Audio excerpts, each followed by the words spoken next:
Hey there everybody, and how are you guys doing today? This is Joe Marin here with MobileCupOfJoe, and yes, March Madness is going right there, but I gotta take a quick break from all the basketball to talk about a pretty awesome phone, and that is the Samsung Galaxy Note Edge. So the Galaxy Note Edge is most famously known for the elephant in the room here. Its curved display here on the right hand side of the smartphone if you're looking straight on at it. It's sloped over the edge right here to give you some additional functionality, and it just straight up looks really freaking sweet. So does this little edge right here justify the extra price tag that comes along with the Note Edge, and is this really something that you should consider over the Galaxy Note 4 or any other big phablet on the market right now? We're going to go ahead and find out all about the Galaxy Note Edge in this review, talk about the display, the curve, and really just anything that does pertain to this device. But before we go any further, I'll have to ask you one little thing, and that is to please go ahead and grab your coffee cup, fill it up, bring it over, and sit on down. And take a swig from your mobile cup of Joe.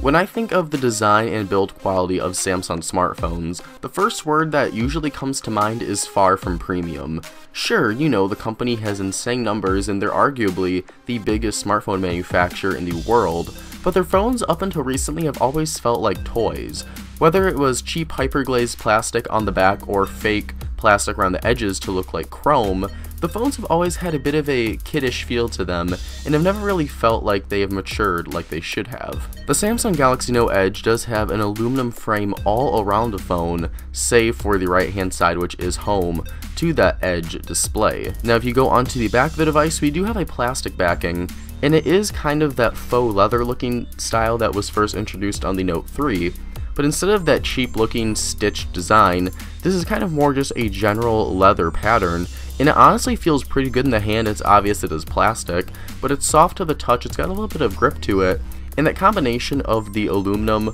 with a pretty decently high-end plastic on the back makes for a generally really nice handling experience with the phone, and even just the addition of aluminum on the side makes a huge difference to just how substantial and how premium the device feels when you do hold it. And even though we do have that new aluminum frame, we can still remove the back of the Galaxy Note Edge to get access to our micro SD card slot to expand our storage from 32 or 64 gigabytes up to 128 gigabytes, and we can also go ahead and replace the battery in there as well. So you're getting that nice combination of high-end design and nice materials, along with the practicality and functionality that comes from a removable backside. So with the Galaxy Note Edge, you're kind of getting the best of both worlds. You're getting a very high-end design. I can't stress this enough, the aluminum frame makes a huge difference compared to any other Samsung product on the market, except for the Note 4 and the Galaxy Alpha, and being able to still remove the back and expand our storage, replace the battery, makes this for probably one of the best designed smartphones Samsung has kicked out in history. Now let me just start off by saying that the display here on the Samsung Galaxy Note Edge is without a doubt one of the most gorgeous I have ever seen on any smartphone. We're looking at a 5.6 inch display with a resolution coming in at 2560 by 1600, bringing in 524 pixels per inch, all on a very beautiful Super AMOLED display. Watching movies on this phone is phenomenal, playing games is a pure joy,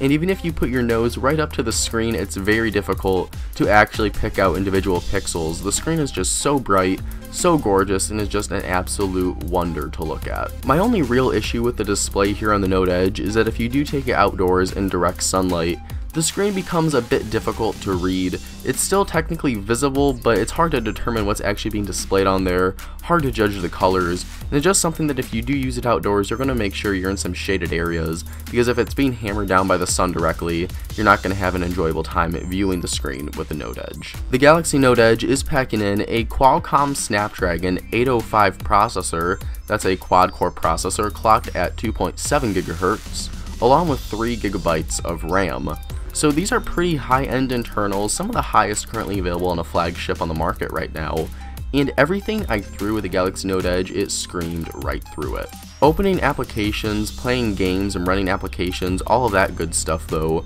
runs fantastically here on the Note Edge. The raw performance, actually getting into your content, playing the very most graphically intense games, watching 1080p movies, runs buttery smooth here on the Note Edge. To get you through your usage with the Note Edge, you do have an included 3000 mAh battery that, as I mentioned earlier, is removable. On one of my more intensive days of use with the Note Edge, where I was using a lot of applications such as Spotify, playing some games like Crossy Road, and using Twitter, Google+, things like that constantly throughout the day,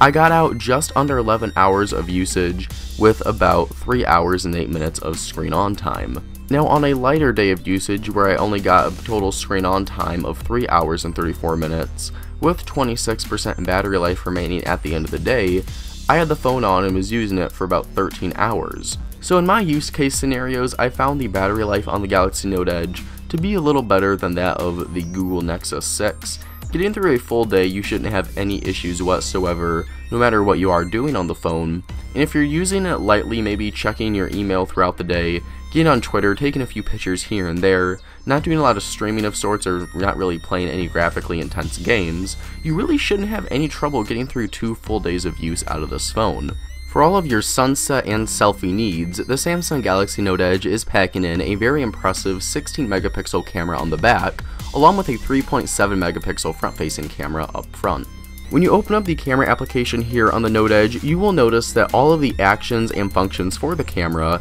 have been moved to that sloped over curved part of the display. So when you're holding the phone in a horizontal mode, all of your camera capture buttons and your settings and all that good stuff will be located at the top of the display, and if you're holding the phone in a vertical mode, they will be located on the right hand side. Having all of the actions and functions for the camera located on the edge portion of the display definitely does take some time to get used to, but after about a couple days of shooting with the phone, you really do grow accustomed to it, and it's actually pretty convenient the way Samsung implemented that curved display into the actual software for the camera. Now, if you do want to get further information about the mode you're shooting in or your settings, tapping on those icons will display further information on the main portion of the display. No matter what type of shot or situation I was in, I could always rely on the Note Edge to kick out very impressive photos. Whether I had ample outdoor lighting, indoor shots, or even considerably low light situations, the sensor on the Note Edge for the rear and the primary camera was able to kick out some very, very beautiful looking photos. Colors are very accurate, you have a lot of detail to work with there, with 16 megapixels, and all in all, this is really just one of those phone cameras where you can take it out, snap a picture really quick, and not have to tweak any settings, but know you're going to get a really solid looking photo no matter what. The front-facing camera is no slouch at all, and has a very wide angle lens, so you can fit a lot into your frame when you are taking a selfie or a group selfie, however it may be. The detail is there with 3.7 megapixels, and all in all, this camera combo with both the front and rear camera is probably one of the best you're going to find on any Android smartphone, and probably one of the best on any smartphone currently available in the market. The S Pen does make its famous return to the Galaxy Note Edge, and it has all the features you came to love in the Galaxy Note 3, but just refined slightly more to make it a more enjoyable experience. If you hover the S Pen over the display of the Note Edge and press a single button found on the S Pen, you will be presented with that familiar semicircle of different actions you can perform, such as Action Memo, Smart Select, Image Clip, and Screen Write. Whether you're writing down the name of someone you met along with their number and having that saved automatically to your contacts, to saving and selecting some text from a PDF file and having that translated into text you can actually copy and paste to a text message or something, really makes for an enjoyable experience and really makes for a very unique way to interact with your Android smartphone. The S Pen is definitely not for everyone, but if you really do like the idea of having a stylus with your phone that has more functionality than you're ever really going to need, this is a fantastic choice and is just improved upon what we saw in the Note 3 here on the Note Edge. Now let's go ahead and get to the elephant in the room with this review. It's time to talk about the actual Edge on my review for the Samsung Galaxy Note Edge. By default, one of the main functions for that curved display here on the Note Edge is to sort of replace the dock of applications that's normally found on the bottom of your home screen, so you can have 2 panels on the Edge to add all of your favorite applications you use on a pretty frequent basis. Now what's nice about having your dock and your favorite applications here on the side of the display is that if you're in any application such as Twitter, Facebook, Inbox, whatever it may be, you can still go ahead and swipe over on that Edge display to quickly access any of your favorite applications, despite being in an application already. Swiping down from the top of the Edge will display you with a sort of a little kind of tool belt of things you can perform with the Edge, such as a ruler, a stopwatch, a timer, a flashlight, and a quick way to start a voice recording memo. Swiping up from the bottom of the Edge will display you with a settings icon, and tapping that will bring you out for your settings for the Edge screen. When you hop into the Manage Panels settings, you will have the option to choose what is displayed and what is hidden on your panels for the Note Edge. So if maybe you don't want to have your favorite applications there, you can go ahead and uncheck those. You have different options from maybe a Twitter header of what's currently trending on Twitter, notifications for missed calls and text messages, a little calendar widget to show you all of your events coming up. And if you go ahead and hit the download icon at the top of the screen for this page right here, you can actually go ahead and download additional panels for the Note Edge. Now there's not a lot displayed here when you do go ahead and hop in there, but there's a few extra ones if maybe you don't have them already, such as maybe a data usage one for CNN breaking news, for a task manager, so you really can get creative what's displayed on here and really do have the option to make the Edge your own. When the phone is locked, you can go ahead and take your finger and gently swipe it up and down on the Edge display to get a little kind of information stream and to see what is going on through your day. Now if you just simply do this, it'll show you any missed notifications that have come to your phone, or you can go ahead and swipe on it and be able to use the Edge display and see all of your panels there and interact with them without actually having to turn on the main display of your phone, since it's actually a separate display here on the phone. Now while the Edge definitely gives the phone a very unique look, I really didn't find myself drawn to use it as much as I should have been, and while there are a couple situations where I did find the practicality of it, I really kind of ignored it for about 80% of the time, and when that is the main selling point for the phone, and when it's actually in the name for the phone itself, you really need to have that feature stand out as much as it possibly can, and unfortunately it just does not stand out like it really should here on the Samsung Galaxy Note Edge. Now perhaps the most interesting and head-scratching aspect of the Samsung Galaxy Note Edge is actually with its pricing system. So the Galaxy Note Edge does not have a set price for all the same carriers. Between both the unlocked and the 2-year contract price tag is actually different through both AT&T, Verizon, and Sprint. So I have the Samsung Galaxy Note Edge here on Verizon Wireless, and if you want to get the phone with a new 2-year contract, you're going to be shelling out $399, and the unlocked price on Verizon will set you back $799. If you want to get the phone on AT&T, you will be looking at a similar 2-year contract price of $399, but the unlocked price bumps all the way up to $945. And with Sprint, the 2-year contract price will set you back a whopping $429, but the unlocked price bumps back down to $840. So $400 for this phone right here in my hand on Verizon Wireless with a new 2-year contract. For me personally, that's far too big of a pill to swallow, especially when you consider nowadays you can get a really sweet unlocked Android or Windows phone without any contract whatsoever for that same $400 price tag.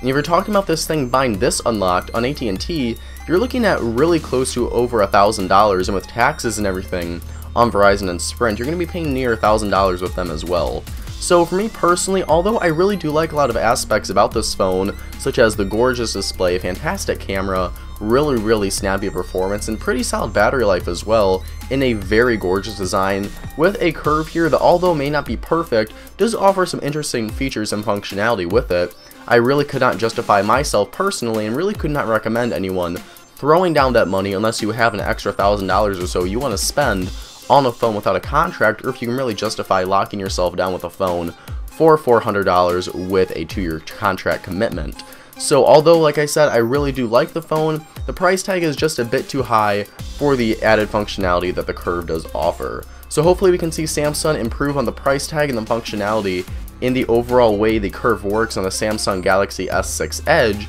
But for the time being, this is a very interesting phone if you have the extra cash and really don't care about getting in a contract and you don't mind that added price point for the phone. Go ahead and do it, because this is a really solid choice. But for most people I know, and for myself personally, I don't think I would recommend the Note Edge. But guys, there you go. That is my full review of the Samsung Galaxy Note Edge. If you have any questions about the phone, please, as always, go ahead and let me know what they are down in those comments below. Love to answer them for you and get into conversations about the phone and anything else you may have a question about here on the channel. If you want to stay in touch with him some more outside of this video, please go ahead and click the like button if you liked it, subscribe to us here as well, somewhere down below or above wherever the subscribe button is nowadays on YouTube, and we're also on Twitter, we're on Google+, we're on Facebook. Just go to any of the socials and type in MobileCupOfJoe and use the hashtag MCOJBrew to connect with us as well on all of the social media websites. But that's going to about do it for me on this video. Thank you all so much for watching. I've been Joe Martin, you've been watching MobileCupOfJoe. Hope you guys all have a absolutely phenomenal day,